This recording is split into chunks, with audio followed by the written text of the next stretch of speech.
यतिखेर यो जुन हिमाल म देखाइरहेको छु, यो हिमाल हो मनस्लो हिमाल। वास्तवमा यो ककनीको हाइटबाट यहाँ एउटा टावर रहेछ, भ्यू टावर।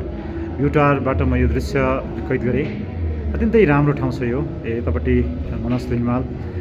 यतिखेर यो हिमाल हेर्दै गर्दा हिमालको यो दृश्य मैले कैद गर्दै गर्दा मलाई नारायण गोपालले गाएको गीतको सम्झना आइरहेको छ। हिमाल सरी म अग्लिरहेको छु। वास्तवमा हामी जहाँ जहाँ जान्छौँ नि, नेपालको त्यो प्राकृतिक सुन्दरता वास्तवमा अनुपम छ।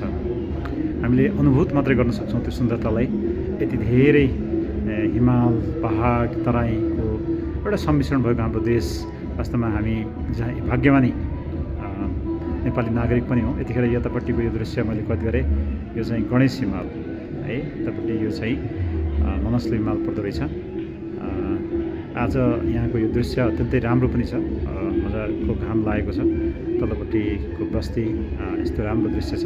हामी यतिखेर यो वास्तवमा जेपी कोइराला सामुदायिक कलेजबाट वनभोज कार्यक्रमका लागि यो ठाउँमा आएका हौँ। तल विद्यार्थी भाइ बहिनीहरू त्यहाँ तल उहाँहरू नाचिरहनु भएको छ, रमाइलो गर्नु भएको छ। र म चाहिँ एकछिन यो यतापट्टिको यो सुन्दरतालाई नजिकबाट अनुभूत गरौँ, यो सुन्दरतालाई रसास्वादन गरौँ भन्ने हेतुले म यो टावरमा आएँ। मैले यो दृश्य यतिखेर कैद गरेँ। वास्तव एकदमै राम्रो छ यहाँ। कति राम्रो दृश्य छ। यतापट्टि फेरि माथि यो घना जङ्गल रहेछ है। त्यतापट्टि फेरि त्यो अघि मैले देखाएको गणेश हिमाल।